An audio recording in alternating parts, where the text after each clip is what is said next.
Halo pemirsa JPR TV dari Sabang sampai Merauke, dari Miangas hingga Pulau Rote. Bertemu lagi bersama saya Mona Zarinisak dalam program Kominfo Newsroom.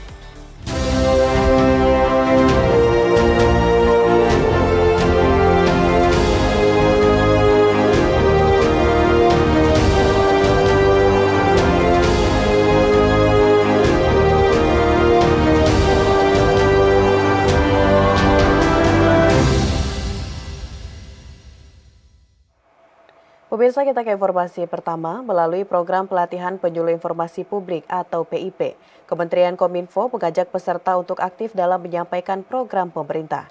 Kali ini Kota Bandung menjadi kota ke-7 pelaksanaan program PIP yang merupakan kolaborasi Kementerian Kominfo dan Kementerian Agama.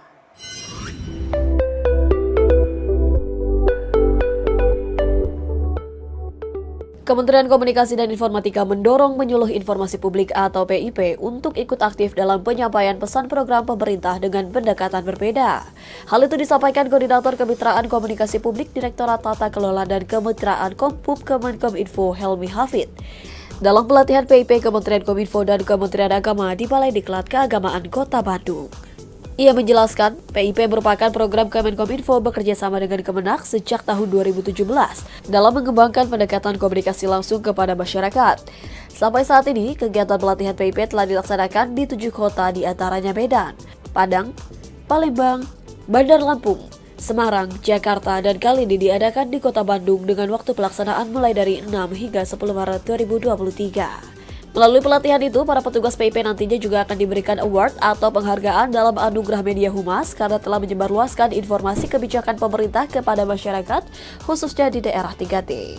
Harapan kita pastilah semua orang berharap bahwa terutama kami yang mengelola ini, tentunya mereka harus tetap semangat. Nah, oleh karena itu, salah satu untuk memberikan motivasi kepada mereka, kami memberikan reward ya untuk kami undang di acara penganugerahan media humas ya AMH ini yang sudah tahun kedua kita mengundang mereka. Pertama 2021 di Bali, 2022 kemarin di Jogja. Nah, 2023 ini belum kita dapatkan lokasinya, AMH-nya nanti ada di mana. Nah, ini salah satu bentuk kepada PIP untuk memberikan motivasi. Peserta dari pelatihan PIP Kota Bandung ini terdiri dari 28 penyuluh beragama Islam dan 1 agama Buddha berasal dari 27 kabupaten dan kota di Jawa Barat. Kepala Balai Diklat Keagamaan Bandung mengatakan, para peserta PIP selain akan mendapatkan materi dari pengajar, Kemenak juga akan menerima materi terkait berbagai program kebijakan pemerintah seperti percepatan penurunan prevalensi stunting. Para peserta mengaku senang mendapatkan ilmu dari narasumber yang kompeten dengan adanya pelatihan ini. Kegiatan PIP ini isinya adalah materi-materi yang terkait dengan pembangunan bidang agama, kemudian di bidang umum, termasuk ada yang terkait dengan stunting, kemudian terkait dengan IT juga, tetapi hal-hal yang sifatnya kegiatan rutinitas dari asrama, para peserta ini dimulai dari bangun tidur sampai tidur kembali itu beraktivitas sesuai dengan jadwal. Tapi ada di sela-selanya itu terkait dengan kedisiplinan peserta, ada senam, kemudian ada semacam kultum di masjid dalam rangka penguatan mentalitas peserta. Itu yang terkait dengan kegiatan-kegiatan peserta.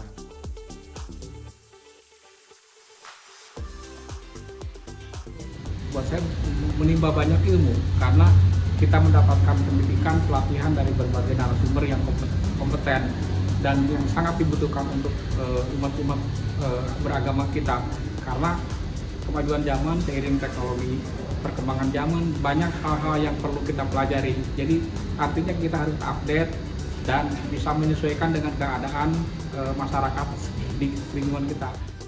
Saya bisa mendapatkan teman baru, juga yang paling utamanya bisa bertemu dengan narasumber yang hebat, dan saya juga di sini dilatih lagi untuk menjadi seorang penyuluh informasi publik yang kompeten. Pemirsa, untuk menciptakan budaya kerja yang produktif, Kementerian Komunikasi dan Informatika berkomitmen meningkatkan core values untuk beragam bagi ASN. Untuk mendukung hal tersebut, Dirjen IKP menjelaskan nantinya Kementerian Kominfo melalui Biro Kepegawaian akan menginisiasi program yang tersistematis untuk melakukan bonding antar satuan kerja di ruang lingkup Kominfo.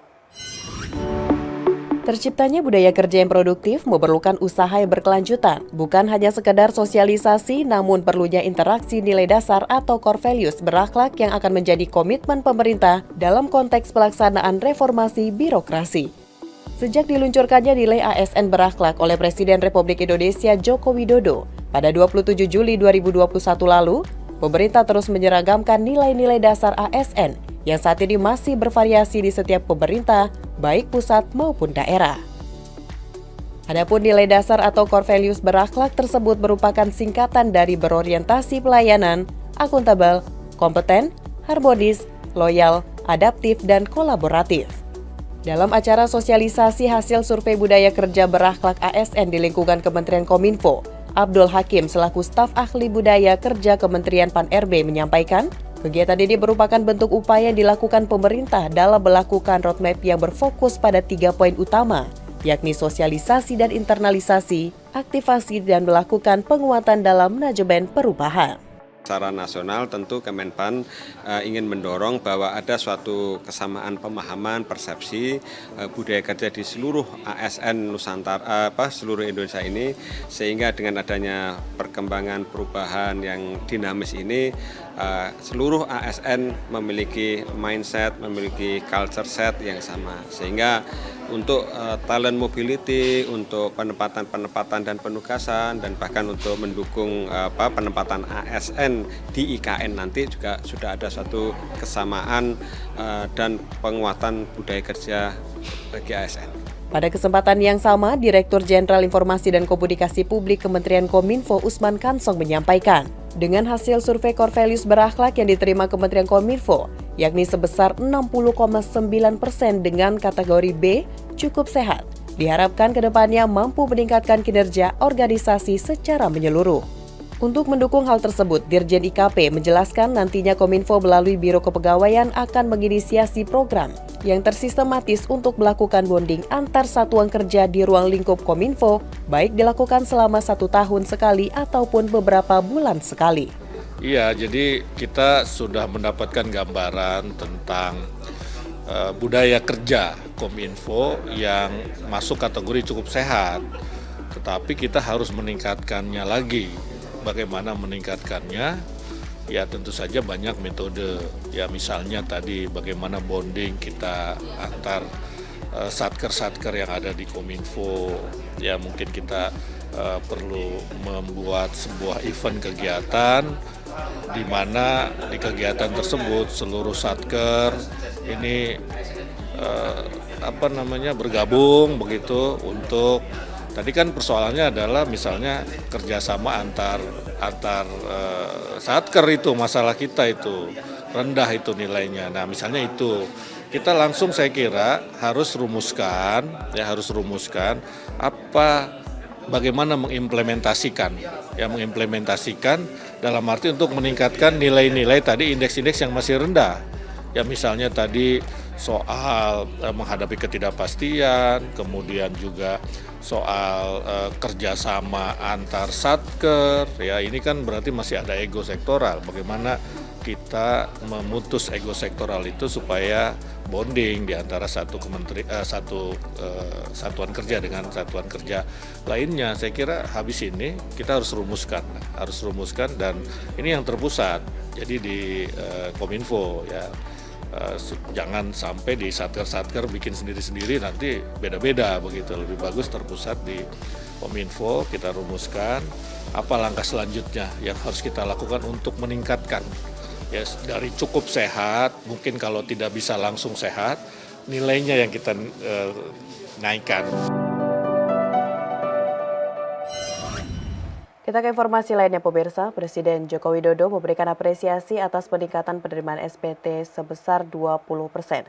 Secara nasional dalam periode tahun ini sudah sebanyak 6,6 juta wajib pajak telah melaporkan SPT, naik dari 5,4 juta orang pada tahun sebelumnya.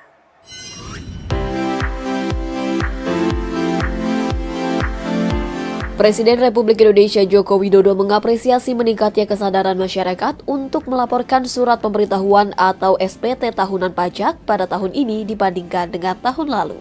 Saat meninjau kantor pelayanan pajak Pratama Surakarta pada Kamis kemarin, Presiden yang didampingi Menteri Keuangan Sri Mulyani mengatakan dirinya terkejut karena banyak wajib pajak yang memilih melaporkan SPT secara tatap muka meski ada fasilitas pelaporan secara daring. Namun Presiden memaklumi pilihan tersebut lantaran sebagian masyarakat ingin memastikan data pajak yang diisi benar-benar tepat. Presiden mengatakan, secara nasional dalam periode tahun ini sudah sebanyak 6,6 juta wajib pajak telah melaporkan SPT, naik dari 5,4 juta orang pada tahun sebelumnya. Artinya ada kenaikan masyarakat yang menyampaikan SPT lebih awal. Artinya masyarakat semangat semuanya untuk menyampaikan SPT. Ini yang saya senang. Presiden berharap masyarakat yang belum melaporkan SPT bisa segera melapor selambatnya pada akhir Maret 2023. Sebab penerimaan pajak dimanfaatkan negara untuk kesejahteraan rakyat seperti subsidi BBM, subsidi listrik hingga pembangunan jalan. Senada dengan hal tersebut, Menteri Keuangan Sri Mulyani mengatakan kenaikan jumlah pencapaian SPT 2023 tersebut sebesar 20%. Menko menjelaskan total penerimaan sampai Februari 2023 naik sekitar 40% dibandingkan dengan tahun lalu.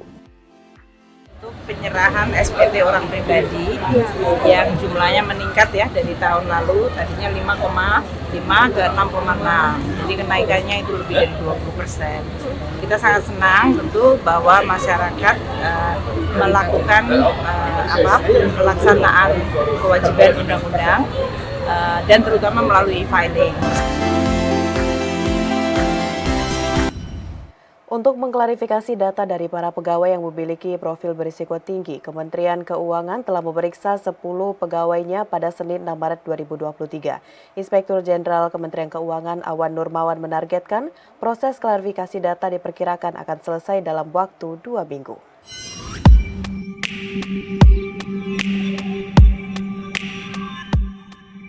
Kementerian Keuangan telah memanggil 10 pegawai yang terindikasi memiliki harta kekayaan tidak wajar, terhitung per Senin 6 Maret 2023. Dalam keterangan persnya, Inspektur Jenderal Kemenkeu Awan Nurmawan menjelaskan, hal tersebut dilakukan untuk mengklarifikasi data dari para pegawai yang memiliki profil berisiko tinggi. Adapun Awan menargetkan proses klarifikasi data yang diperkirakan akan selesai dalam waktu 2 minggu, dan apabila terdapat data yang mencurigakan, maka pihaknya secara langsung akan melakukan investigasi kepada para ASN tersebut. Lebih lanjut, Kementerian Keuangan juga nantinya akan memanggil 69 pegawai lainnya yang dinilai memiliki harta kekayaan tidak wajar dan akan dilakukan pemeriksaan berdasarkan pada laporan harta kekayaan tahun 2019, pelaporan tahun 2020, dan LHKPN tahun 2020, pelaporan tahun 2021 dengan menggandeng KPK yang secara elektronik sudah terhubung dengan Badan Pertanahan Nasional Republik Indonesia. Ya kan, terhadap pegawai yang masih atau profilnya resikonya merah, kita Inspektorat Jenderal membentuk suatu kita namakan crash program. Jadi kita sudah mulai memanggil pegawai-pegawai tersebut mulai hari Senin kemarin. Kita rencana sih target 2 minggu kita selesaikan, tapi kita lihat nanti dinamikanya seperti apa. Target kita 2 minggu kita selesaikan. Jadi nanti hasil klarifikasi pemeriksaan kita itu tidak berhenti sebetulnya. Nanti bisa dilanjut kepada proses atau tahap berikutnya, bisa sampai investigasi atau bahkan sampai bisa penjatuhan hukuman disiplin apabila dalam hasil pemeriksaan itu memang terdapat bukti yang kuat. Pemirsa, kami akan segera kembali dengan berbagai informasi lainnya. Tetaplah bersama Kominfo Newsroom.